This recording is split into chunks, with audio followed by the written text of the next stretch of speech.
Hola, ¿cómo están amigos de Noticieros Televisa? Bienvenidos a este nuevo ciclo de Nodo, el espacio de entrevistas y de análisis de Noticieros Televisa Digital. En esta ocasión, en este ciclo de conversaciones que vamos a tener, vamos a estar hablando con personas que vivieron el movimiento estudiantil de 1968, con periodistas, con académicos, para discutir los eventos que llevaron a la tarde trágica de Tlatelolco hace 50 años. En esta ocasión tenemos el gusto y el privilegio de estar con Mauricio Montes de Oca de BuzzFeed. Él es periodista, fue reportero en El Universal, en Aristegui Noticias y ahorita trabaja para BuzzFeed. ¿Cómo estamos, Mauricio? Muchas gracias por invitarme. Un gusto. Aquí tenemos también a Juan García Colín. Él es escritor, acaba de escribir una novela histórica sobre su experiencia en el movimiento de 1968. El pasado no se ha ido. ¿Cómo estamos, Juan? Un gusto estar aquí. Muchas gracias, muchas gracias. Y también estamos con Mario Recci. Él también formó parte del movimiento estudiantil del 68. Él fue preso político y ha trabajado desde la antropología, desde la economía, sobre todo en temas de desarrollo sustentable desde hace muchísimos años. Es un gusto que estés aquí, Mario. Gracias, Nico, gracias. Pues miren, lo primero que quería preguntarles es que en esta mesa habemos dos personas que no vivimos el movimiento del 68 y dos personas que sí lo vivieron. Queríamos, para empezar, que nos compartieran sus experiencias, que son experiencias distintas y variadas, y sus percepciones de cómo vivieron el movimiento, digo, brevemente en el espacio que tenemos aquí. Mario. Lo vivimos como algo que se sentía podía ocurrir y que a algunos de nosotros no nos sorprendió cuando se dio el estallido. Porque en los años previos habíamos presenciado la represión de manera terrible en los copleros de Guerrero, en los ferrocarrileros. 10 años antes, en el 58, ¿no? Bueno, sí. En el Instituto Politécnico, cuando se suprimió el internado. Había muchas luchas en el asesinato de Rubén Jaramillo y la represión al movimiento campesino, y podríamos hacer innumerable mención. No había libertades políticas. La concepción que tenía el Estado mexicano, incluyendo pues prácticamente a todos sus representantes, y cuando digo Estado, no solamente hablo de los funcionarios del gabinete, sino también de los miembros de los partidos políticos registrados, ¿no?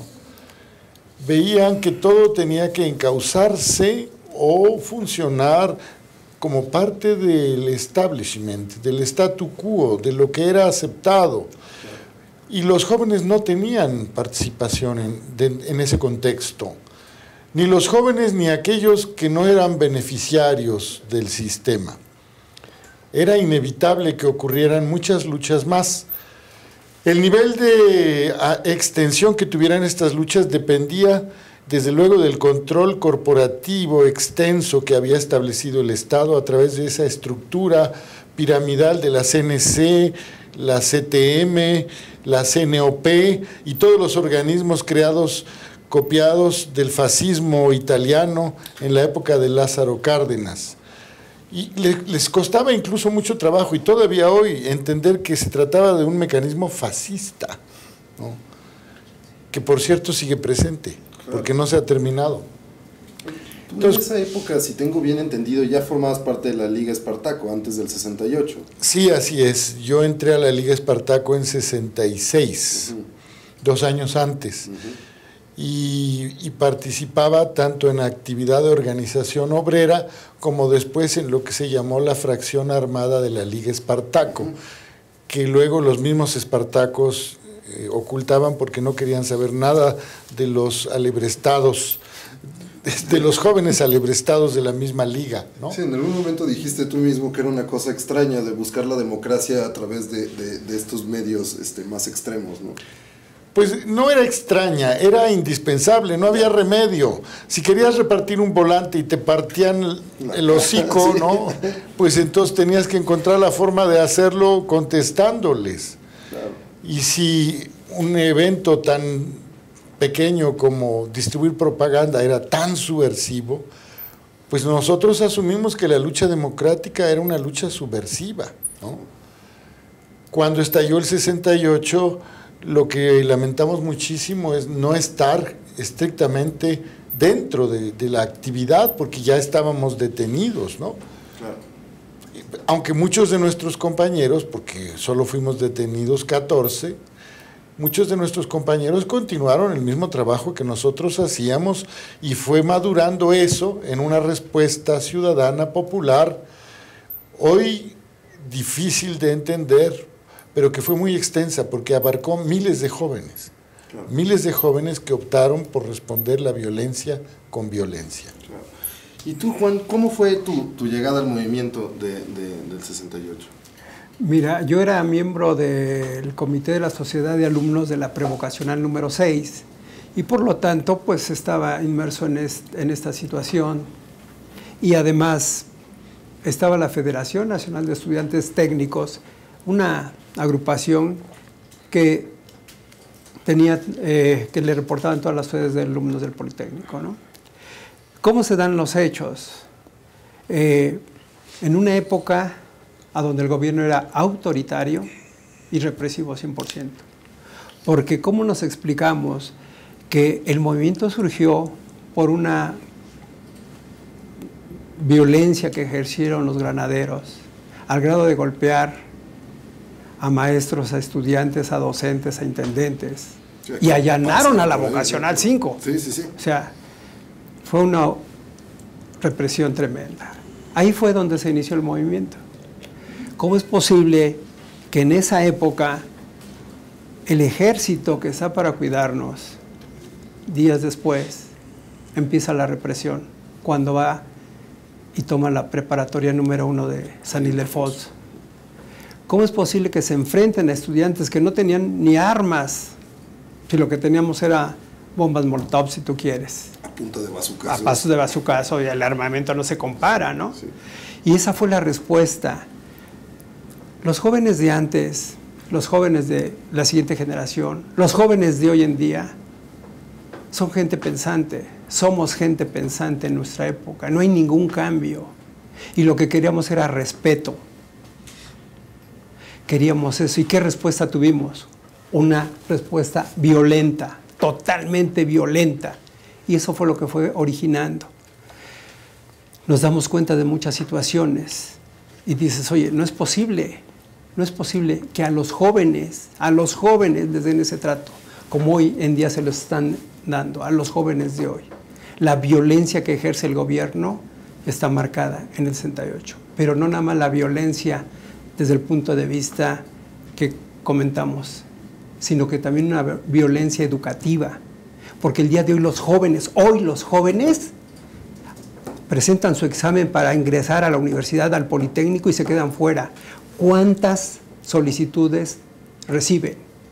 ¿Cuántos muchachos ingresan a la escuela hoy? El 68 fue una violencia total que ejerció el gobierno. A nosotros nos decían que nos burlábamos de nuestras autoridades, pero como decíamos en aquel entonces, sí era humor, si tú quieres, fuerte, pero era humor mexicano, que lo traemos no del 68, de atrás, todavía mucho atrás. Pero ellos ejercen una violencia económica, ejercen una violencia política. Entonces, claro, era muy difícil lo que estábamos viviendo. Claro. Y los jóvenes de hoy tienen la misma situación. Claro. No pueden ingresar a la escuela. Que justo era lo que quería seguir platicando, así que se dice mucho que el concepto de juventud nació como en los años 60, ¿no? Y decían, bueno, pero juventud y vejez siempre ha existido, como esta extraña separación que puede ser manipulada, si quieres, de datos biológicos, pero que puede ser manipulada de forma social y que se manipula de forma social para distribuir poder y para distribuir decisión y para distribuir violencia. ¿Qué piensas que ha cambiado entre como este concepto naciente, si quieres, de juventud en el 68 hasta ahorita, lo que has vivido tú cubriendo los movimientos sociales, Mauricio? Yo pienso que hay una particularidad en la juventud de ese tiempo porque había una ola, digamos, de rebeldía que iba a contracorriente con el gobierno autoritario de Díaz Ordaz, ¿no? Digamos, estaba la Revolución Cubana, estaba el rock, estaba la Revolución Sexual, Y quisiera agregar que desde la ciencia política se hacen distintos análisis sobre el 68 que van en torno a que ese autoritarismo de Gustavo Díaz Ordaz y de los gobiernos que vinieron antes y después de él, era una especie de pacto después de la revolución, ¿no? Digamos, los civiles toman el poder, ya no están los militares, y a cambio de cierta estabilidad económica hay una restricción importante de las libertades. Y yo creo que en ese tiempo, don Antonio Ortiz Mena, que era el secretario de Hacienda, y que fue muchos años, también se estaba haciendo con López Mateos, y siguió siendo funcionario de la economía importante de México, me parece que Ortiz Mena encarnaba precisamente esa promesa del PRI de restringir las libertades a cambio de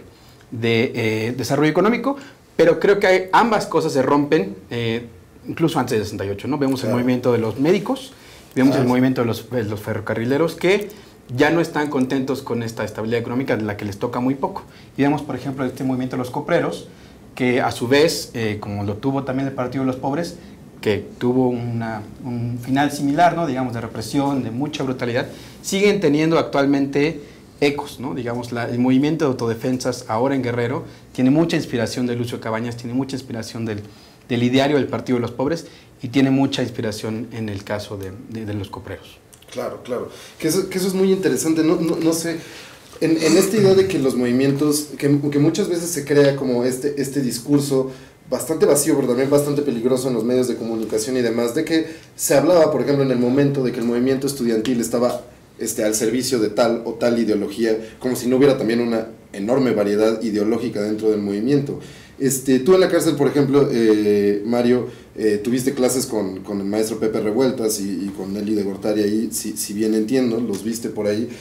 Conociendo a Revueltas, que era tenía como unas posiciones ideológicas tan complejas en donde siempre se estaba criticando los dogmas y eso. ¿Tú qué crees? ¿Cuál era el pensamiento central de como este movimiento? ¿Había un pensamiento central? ¿Había muchas posturas ideológicas? ¿Cómo lo podrías describir?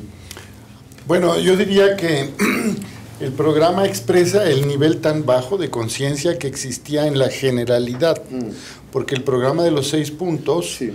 Bueno, comenzaba por plantear la libertad de los que estábamos presos. Bueno, claro, te incluía a ti como preso político. Pero lo que dejaba ver es que se tenía conciencia de que éramos presos que habíamos estado luchando. Eso lo concebía, lo entendía todo mundo. Claro. Pero lo demás, por ejemplo, desaparición del cuerpo de granaderos, sí, ¿no? Sí. Pues era una cuestión ingenua. La reforma del artículo 145. Quitar el delito de disolución social.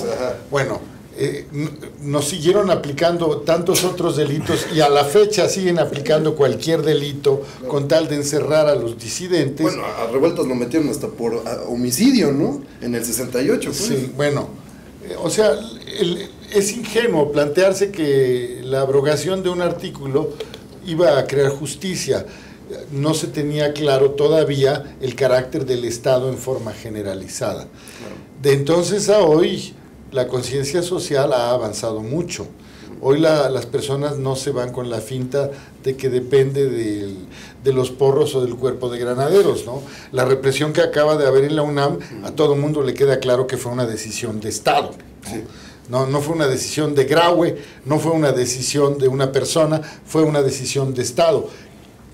Ver quiénes en lo personal tomaron una decisión es irrelevante, porque el problema es el Estado, el problema es la antidemocracia que caracteriza este sistema político y las medidas que toma para recuperar el control o para impedir que crezca el pensamiento crítico y la participación independiente. Entonces, me decía sobre la cárcel, había una gran diversidad en la cárcel. Claro.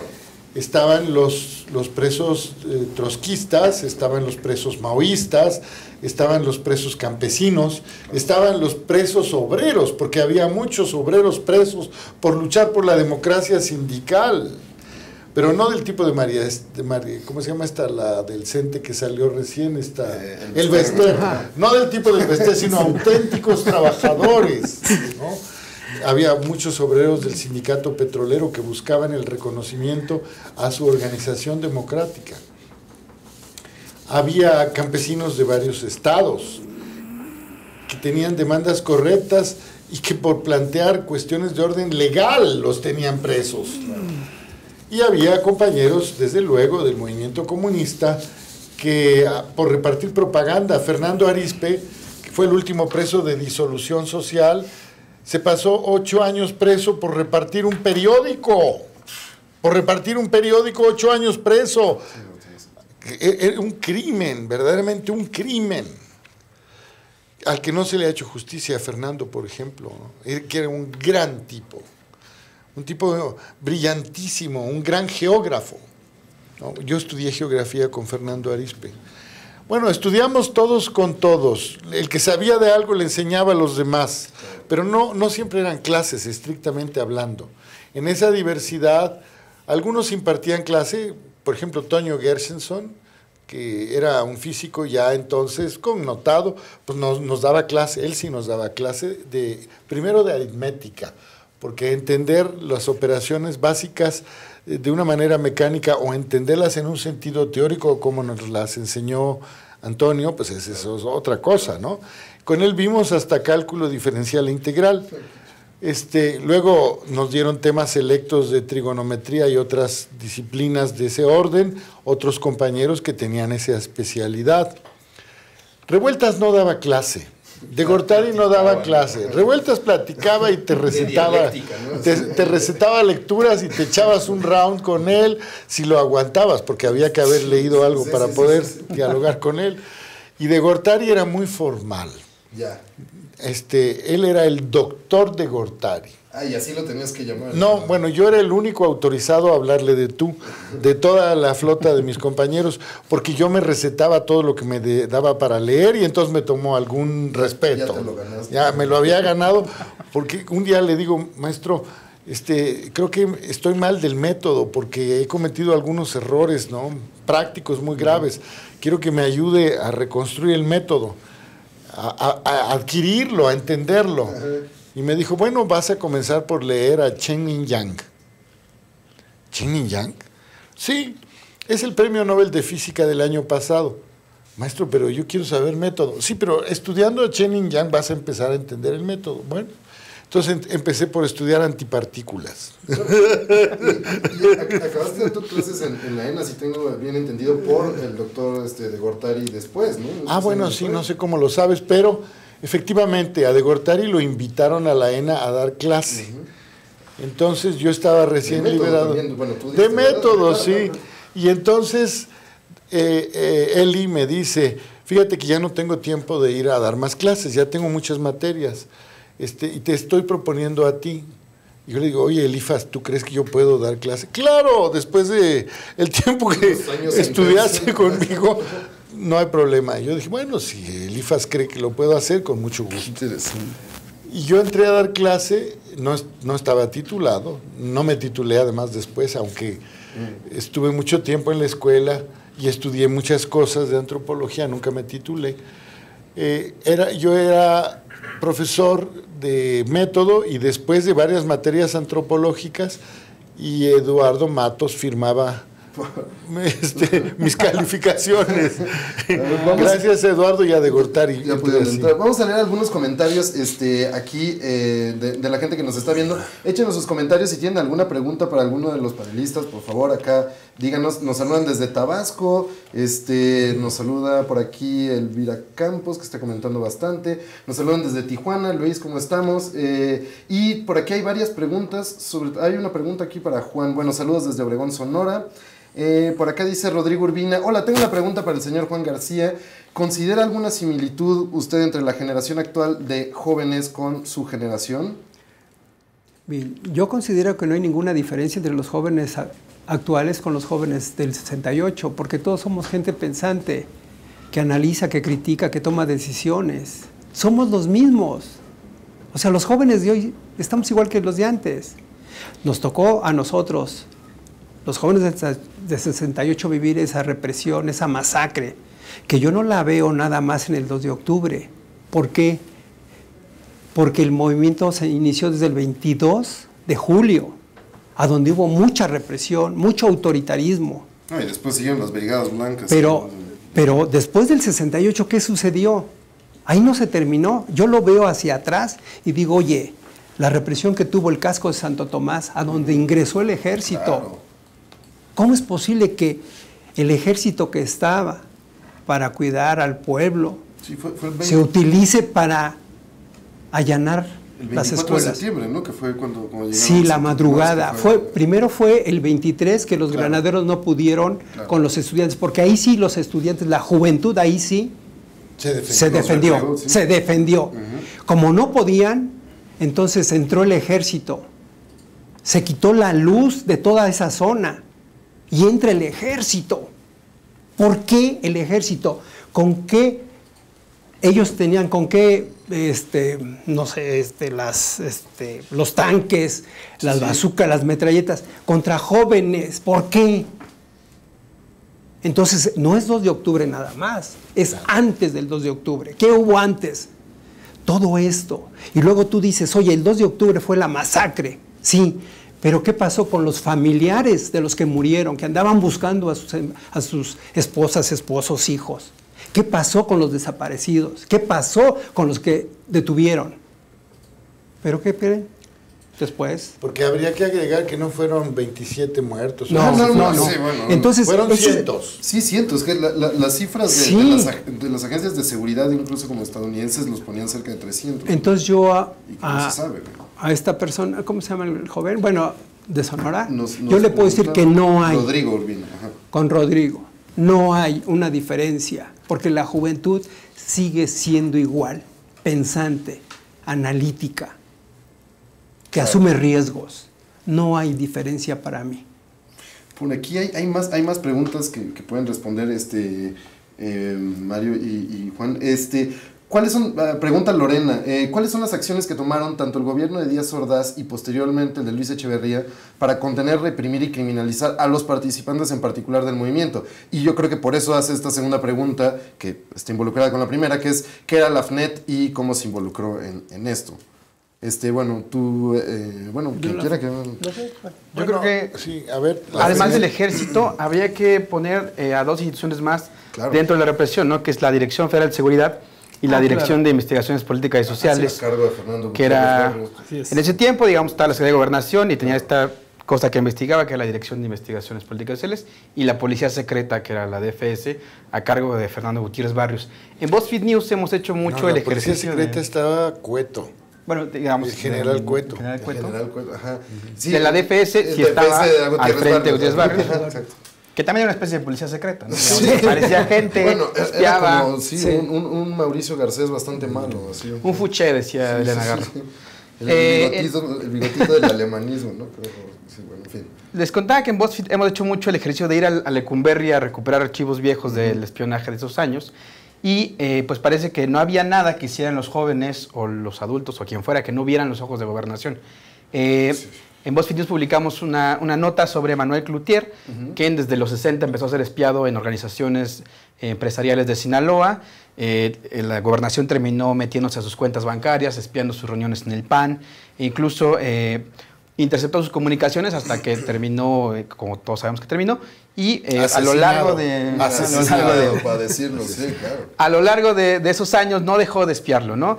Pero este no fue el único perfil que espió. También estaba Carlos Madrazo, que por aquellos años era quien quería democratizar el PRI, quería crear esta patria nueva. Hay que decir que es padre. El padre Sí, de... sí, sí, de- Padre. Sí, No está tardando. Y estaba también Sócrates Amado Lemus, estaba la Federación de Estudiantes Campesinos Socialistas de México, a la que ahora pertenecen los alumnos de Ayotzinapa, y estaban también incluso jóvenes de derecha en esos archivos, ¿no? Estaban los Tecos de Guadalajara y estaba la Organización Nacional del Yunque. Entonces, Creo que además del ejército, habría que agregar esas 2 instituciones como parte Claro, central de la Sí, represión, ¿no? sí, Correcto. la sí, reflexión claro, porque era además completa. no se puede entender lo No. que pasó esa tarde en Tlatelolco el 2 de octubre sin estos diferentes movimientos de las diferentes corporaciones policíacas y militares, ¿no? Porque claro, estaban los militares, pero estaba el Batallón Olimpia y estaban como todos estos Así diferentes grupos a cargo de diferentes personajes. Y al la ejército no se le enteró Sí, no. de la no. presencia del batallón Olimpia, No, los recibieron que los lo recibieron, claro. decidió personalmente Echeverría. Claro. Entonces, cuando el batallón Olimpia empieza a disparar contra el ejército, lo hace para que el ejército responda contra los manifestantes, porque no sabía que era el batallón Olimpia. Claro. Y nada más para aclarar Sí, por lo supuesto. que es la federación, la FENET, que preguntan, hubo una pregunta de qué era la FENET. La FENET era la Federación Nacional de Estudiantes Técnicos. Era la agrupación a la que estaban todos los comités de la Sociedad de Alumnos del Politécnico e incluso algunos institutos regionales, pero sus miembros eran parte del Partido Revolucionario Institucional. O sea, era un brazo, digamos, el brazo estudiantil, por así decirlo, del gobierno. Por eso es que en el movimiento... Como la FUSA, por la eso, Federación de Estudiantes sí, Universitarios. así es, que en el movimiento se le hizo un lado por el Consejo Nacional de Huelga, claro. que para mí una experiencia muy valiosa en este momento, es una de las experiencias que yo puedo decir que es muy valiosa, que el Consejo Nacional de Huelga y todo el movimiento nació y murió anticorrupción. Además, había muchas ideologías dentro del Consejo, pero fue plural, se respetó. Andábamos con un mismo objetivo, hacer cambios al autoritarismo vertical que se tenía en aquel entonces. ¿Sí? Sí, que es muy interesante. En ese día en donde se juntaron las marchas, la encabezada por el FNET y la que iba al hemiciclo a Juárez para celebrando la Revolución Cubana, ese día que se cambió la marcha hacia el Zócalo y que hubo una represión muy fuerte ahí en los alrededores de la calle de Madero, y que empezó como este repudio al FNET, que ya tenía... A la FNET, perdón. Ahorita que se hizo este paralelismo como evidente de la Marcha del Silencio el 13 de septiembre, pero se hizo ahora para repudiar como que siguen existiendo estas organizaciones porriles como vimos en los ataques del 13 de septiembre. ¿Qué piensas de todo esto? O sea, ahorita que estuviste cubriendo estas movilizaciones y eso, las diferencias entre el porrismo en ese entonces con ahorita, cómo ha cambiado, cómo se ha mantenido, cómo es posible que siga existiendo. Pues no conocí el porrismo desde entonces, pero ahora Sí. pues es muy claro para quienes estudiamos en la UNAM que nuestros propios compañeros son quienes están, o sea, quienes ves en tu salón, tus iguales, ¿no? Son quienes terminan en las organizaciones porriles. Y creo que ahora quizás, aunque se disolvió este delito, valga la redundancia, de disolución social, continúan existiendo en los movimientos sociales. Otras formas de reventarlos. Otras formas de reventarlos y además otras formas de infiltrarlos. Claro. Hace poco publicamos una nota en la que decíamos nosotros que uno de los integrantes del movimiento 72, de apellido Cosío, que es Manuel Cosío, sobrino del ministro, tiene una declaración patrimonial en la escala de función pública como funcionario del CISEN. Entonces, incluso tiempo después de esos años. Entonces creo que quizás la manera de infiltrarlos no ha cambiado mucho, claro, y la manera de vigilarlos tampoco. ¿Y ustedes creen que eso siga funcionando? Absolutamente, claro. Sí, claro. Pero digo que siga funcionando en el sentido de que va a seguir poder rompiendo de la misma manera el Estado, los movimientos eso es sociales. Otra cosa. Sí. Eso es otra cosa. No, de que siga operando, sí. Pero digo, seguirá teniendo, o sea, podrá cumplir la pues función. Depende de la sociedad. Eso es una cuestión que depende de la respuesta que la sociedad tenga. Porque este último momento electoral que hemos vivido, a diferencia de lo que de primera intención podría pensarse, no es producto de la enorme simpatía que despierta el peje. No es producto del enorme, profundo programa que ha ofrecido a la sociedad mexicana. Es producto de la indignación y el hartazgo, ¿no? O sea, se votó por el peje, yo mismo voté por el peje, no porque crea que él es lo máximo, ¿verdad? Sino porque se trataba de votar en contra del sistema, de abrir una puerta de participación ciudadana. Si los ciudadanos entienden que no deben depositar ni en él ni en nadie el futuro, sino ellos asumirlo desde donde estén y seguir participando, eso va a ser un cambio. Y yo creo que estamos más cerca de ese momento hoy, mucho más cerca de ese momento hoy, porque el que 30 millones de mexicanos estén hartos, como lo han expresado, es signo de que podemos desmantelar el sistema político. No lo va a hacer el peje, eso debe estar muy claro. Solo lo puede hacer la ciudadanía. Él sigue las mismas prácticas, ha repetido todos y cada uno de los gestos del mismo sistema al cual él venía supuestamente combatiendo. Yo quisiera opinar respecto a esta pregunta. ¿Qué es lo que yo observo? ¿Cuál fue otro de los beneficios que nos dio el movimiento? Para mí muy valiosos, porque yo todavía puedo rescatar muchas cosas valiosas del movimiento. ¿Cuál? La unión del pueblo al movimiento, el respaldo. Veías cómo los obreros te apoyaban al darte la moneda cuando andabas boteando y entregando los volantes informativos. Veías cómo las gentes, cuando hacíamos los mítines relámpago en los mercados, te daban fruta, te daban para que comieras. El apoyo para mí fue lo más valioso. ¿Qué fue de lo valioso del movimiento que puedo rescatar? La unión de la gente, del pueblo, no la división. La empatía que tuvo la gente para con el movimiento. Ahora, ¿qué sucede independientemente de los 30 millones de votos? Que nos dividen, muy sutilmente nos dividen como pueblo. Cuando tú haces propio un problema común, mientras yo esté bien, que el mundo ruede. ¿Y qué hacen? Nos dividen muy sutilmente, muy tranquilos. ¿Qué pasa? Divide y vencerás. Nos distraen, nos manipulan el día de hoy desde antes. Entonces, mientras el pueblo, la gente, no tenga empatía con tu vecino, no vamos a hacer nada, aunque tengan los 30 millones. Juan, pero hemos avanzado. Yo no digo que no, pero ¿qué sucede? Ellos también han avanzado. La violencia, el autoritarismo, la represión sigue avanzando. Yo digo que sí hemos avanzado, pero hacer una cuestión comparable, yo digo, ahora nos siguen hoy manipulando, el día de hoy. Y podemos hacer muchos análisis de lo que me digan. Fíjate, hoy hay, como tú mencionaste en algún momento, policías comunitarias. Hay también autodefensas, aunque las han disuelto y las han golpeado, las autodefensas siguen existiendo. Hemos tenido el ejemplo del Consejo Nacional de Huelga, se reprodujo con ciertas diferencias y algunas cosas menos afortunadas en el CEU, sí, ¿no? Y luego también se reprodujo y avanzó en lo que fue el Consejo Popular del Estado de Oaxaca, que fue una experiencia muy importante, hoy calumniada, porque el sistema se encarga de llenar de basura la imagen y lo que realmente fue ese consejo. Aquí hay un comentario que también va en el mismo sentido. Pedro López dice, las normales rurales han estado olvidadas por décadas. Y creo que así también es. Desde Lucio Cabañas, justamente en Ayotzinapa hasta ahorita, se puede tener como un puente bastante interesante. Desde luego que si hubieran podido las hubieran suprimido. No lo han hecho porque hay una fuerza social que las mantiene vivas. Pero este sistema es enemigo de todo lo que sea social, colectivo, solidario. Y lo que han tratado es de crear una cultura del individualismo y de la competencia en lugar de la solidaridad y la ayuda mutua, que es lo que nos identifica como pueblo, ¿verdad? Porque este pueblo, si tiene algo, es la solidaridad. Somos, y estoy seguro de lo que digo en este sentido, uno de los pueblos más solidarios del mundo. Y esa identidad irrumpe en las circunstancias en las cuales se requiere, como fue el temblor. Lo acabamos de ver hace apenas un año. ¿Qué jóvenes son tan solidarios? ¿En qué país del mundo se ve eso?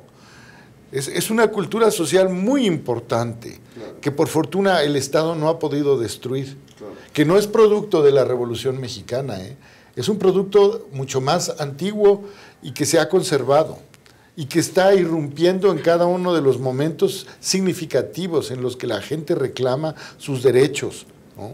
Claro, aquí le mandan saludos a Mario. Hacen una pregunta antes de que pasemos a otra cosa que ahorita yo te quería preguntar algo, Mauricio, pero antes de eso hacen una pregunta general que es ¿qué acciones emprendió Antonio Mondragón? Gracias por tu pregunta. ¿Qué acciones emprendió el CNH después de la masacre? Que bueno, yo creo que lo que quieren saber es como pues eso, ¿qué pasó con eso y qué pasó con la lucha después de la masacre? Yo no fui participante de ese momento, claro, yo lo supe, claro, porque estaba en comunicación. Claro. Se empezó a ver cómo replegar. Yo salí hasta el 73, sí, exacto. Y desde el 66 estuviste preso. 67. 67. No fueron 7, sino casi 6 años. Ya te estaba agregando uno. Yo entiendo que se empezó a ver cómo replegar el movimiento, pero había que replegarlo en forma ordenada, no como una derrota. Claro. sino como algo que por prudencia tenía que encontrar otros caminos. Así es. Y creo que Roberto, que era el quien condujo finalmente el momento, Roberto Escudero, encontró la forma correcta de hacerlo. Así es. Y porque muchos líderes del Consejo estuvieron detenidos, ¿no? Sí, claro. Los aprendidos, entonces ya se Estaba quedó. paralizado. Pero aquí es donde yo digo que es donde nos vuelven a manipular. Esa unión que se logró en el movimiento, ¿cómo es posible que la masacre fue el 2 de octubre? No respetaron ni luto, porque el 12 ya se inauguró la Olimpiada. Sí. ¿Y qué crees? Que muchos Empezamos a creaban una olvidar relación entre la esas Olimpiada, dos. entonces se empieza a disolver. Entonces hay estrategias muy bien aplicadas para que esto termine. Entonces, ¿qué sucede? Si de por sí hubo esa situación de acabar, oye, ¿qué estrategia manejamos? Oye, 12 días después, ya se olvida. Gana la medalla el Tibio Muñoz, México alegre, y las imágenes y todo lo demás. Oye, los muertos, los desaparecidos, los que están detenidos, que los andaban Por eso nos han buscando. acostumbrado a la muerte y al crimen. Y por eso es posible que vivamos en el único país del mundo en donde todos los días hay desaparecidos, todos los días hay muertos. Hay trailers llenos de cadáveres. Sí, encuentran trailers llenos de cadáveres y no pasa nada. O sea, es una población a la que han ido acostumbrando a esto, a que no proteste, no se indigne y no exprese la tragedia que es vivir en esta circunstancia. Y hay estados en donde es peor la situación. Aquí en la capital no se percibe porque es menor el número de desaparecidos. Pero es una cuota. Es un plan que obedece a otros intereses. Porque si tú sacas la estadística, corresponden a un segmento de edades y a una frecuencia. Se trata de golpear a la población en los sitios y lugares a donde está más sensible o donde podría reaccionar. Es parte de un programa de Estado. Aquí quería platicar, entre otras cosas, muchas gracias por los comentarios, quería seguir platicando, mándenos sus comentarios, preguntas, si tienen, ayer estuvimos hablando con Ana Ignacia Rodríguez, con la Nacha, estuvimos hablando mucho rato sobre su experiencia y nos contaba, por ejemplo, que a ella y a un grupo en particular de estudiantes en la tercera prisión que tuvo, en 68, por el 2 de octubre, las llevaron a Santa Marta, Catitla, y las juntaron con la población común, que ahí fueron protegidas por otras guerrilleras que llevaban ahí bastante tiempo, ¿no? Y eso, pero lo que contaban era como la experiencia de Lecumberri, de los hombres y de las mujeres, y la experiencia que tuvieron ellas como presas comunes en Santa Marta fue muy, muy diferente, fue algo ella lo describía como algo muy violento. Cierto. Tú que has estado cubriendo, por ejemplo, ahorita estas manifestaciones como la del 13 de septiembre, que tenía una fuerte cargo de reclamos de equidad de género, de lucha contra el acoso en la UNAM y eso, ¿cómo piensas que ha cambiado el papel de las mujeres adentro de estos movimientos estudiantiles?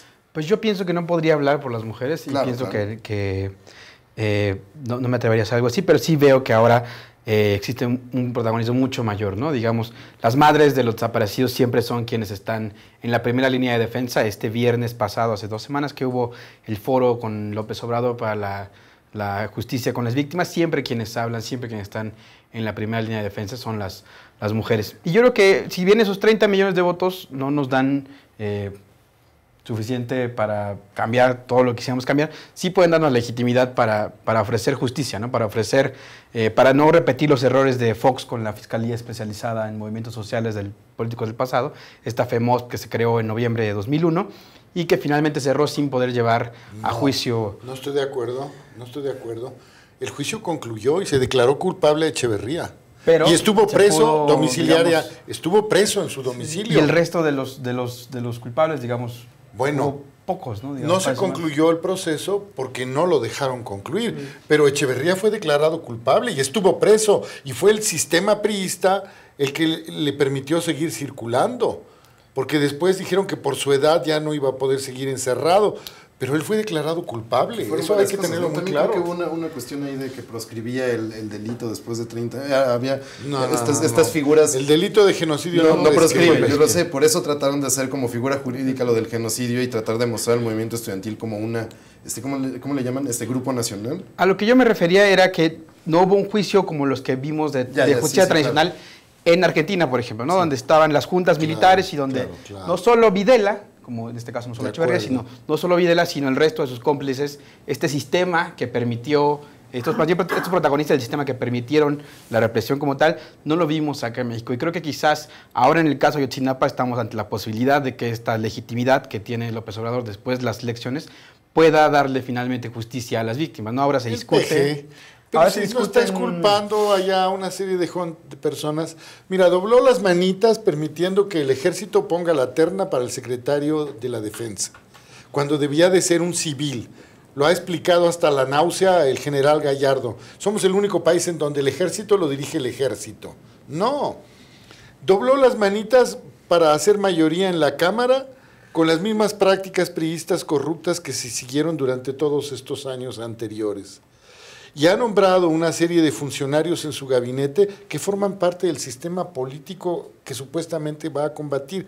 Tú esperas que ahora enjuicie a los de Ayotzinapa. Acaba de decir que pobrecita Rosario Robles, ¿no? Que es una víctima de un chivo expiatorio, por amor de Dios. Yo creo que hay un acercamiento entre los padres y Encinas, que es quien ha designado, y ahora está aquí de nuevo el grupo de expertos en México. Creo que yo no estoy seguro de que lo vaya a hacer, pero creo que esa legitimidad le da una posibilidad de no repetir errores del pasado en materia de justicia. Tendría que entender lo que es razón de Estado. Él es amor y paz, no es razón de Estado. Él no entiende que el Estado tiene que hacer justicia, justamente. Y eso que tú estás planteando es hacer justicia. Él lo que está buscando es crear consenso en torno suyo, a su imagen, para poder gobernar sin que le muevan el piso. ¿Tú qué crees, Juan? ¿Tú crees que esos 30 millones dan una esperanza de legitimidad a...? No, yo sigo desde el punto de vista anterior de que había una unión, que fue lo valioso del movimiento. Yo que veo, el 8 de agosto, Alfonso Corona del Rosal, que era el jefe del departamento del Distrito Federal, ¿cuál fue la propuesta para solucionar el problema que empezaba? Crear una comisión. De esa fecha, voy a tomar esa referencia, del 8 de agosto, que se publicó en los periódicos la propuesta de Alfonso Corona del Rosal, al día de hoy, ¿cuántas comisiones ha habido?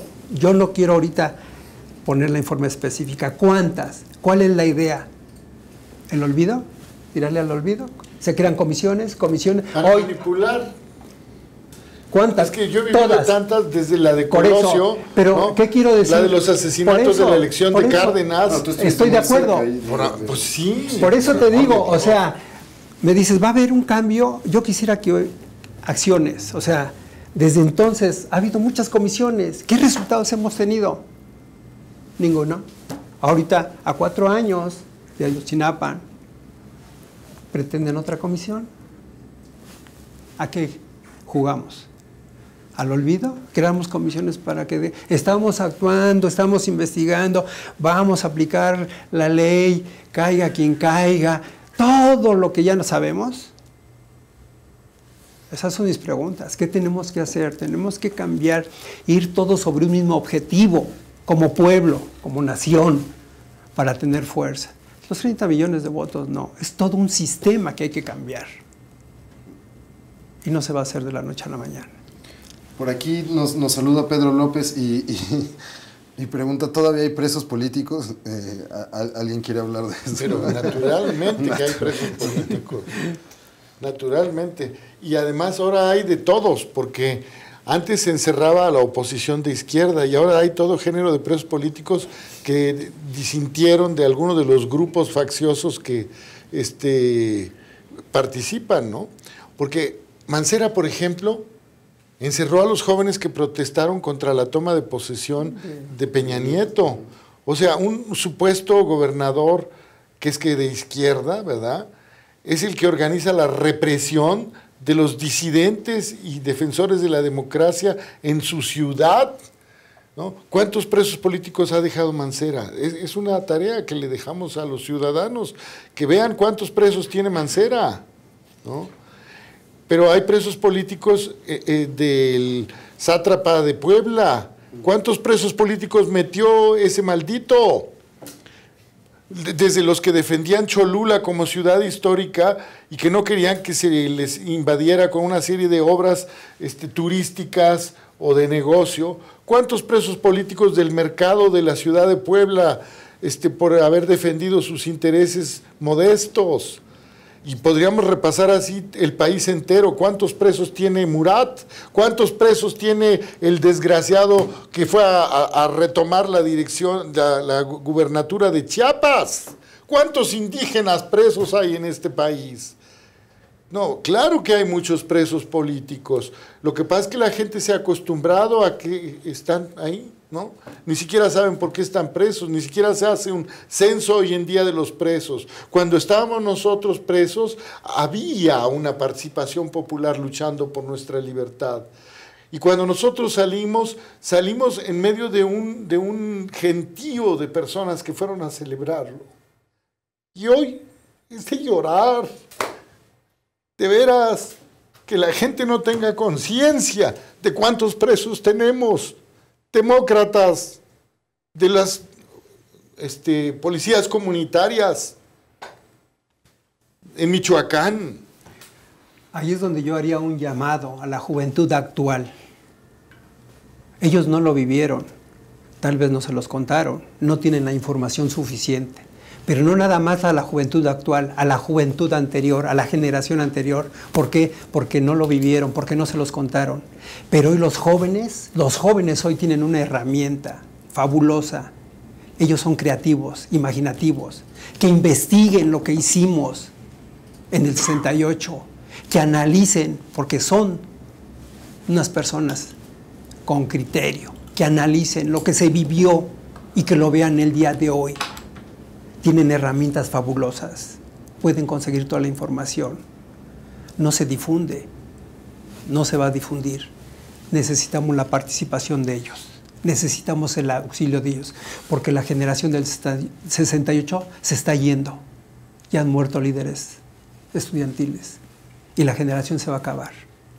Y que esto que vivimos, que vean la analogía que existe actualmente, esa es la invitación que yo les hago a los jóvenes de hoy. Ayúdenos a que esto cambie. Nosotros luchábamos por el bienestar social. Por favor, ayúdenos. Esa es la petición que sí yo les hago a los jóvenes del día de hoy. De verdad. Mauricio, ¿quieres añadir algo sobre los presos políticos? Si bien nosotros no vivimos a los presos políticos que ustedes nos cuentan, pero como jóvenes sí hemos visto a Mireles, preso político, sí hemos visto esta operación que usó Castillo para desactivar las policías comunitarias en Michoacán. Hemos visto a Nestora Salgado presa, ¿no? También esta operación para desactivar a las autodefensas de Guerrero. Y también hemos visto que los dejamos solos, ¿no? Me acuerdo mucho que en 2016 Mireles preso, a través de su abogado y su hermana Virginia, nos enviaba a los reporteros ya casi a final de año el estado de su salud, y muy poca gente estaba enterada porque él tenía un problema en el corazón. Digamos, no le bombeaba suficiente sangre y había momentos en los que se desmayaba en la prisión y ya tenían varias fracturas en la clavícula y en la cabeza.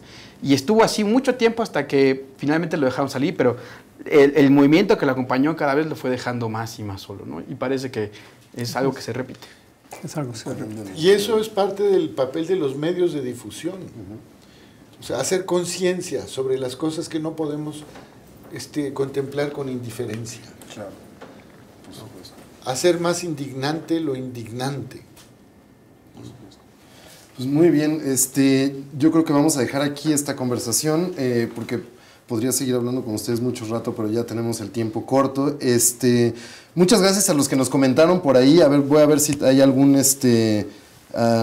bueno, les mandan saludos. Hola David Terrazas, Antonio Mondragón, Amador Leiva, que estuvieron preguntando por acá, Rafael Arredondo.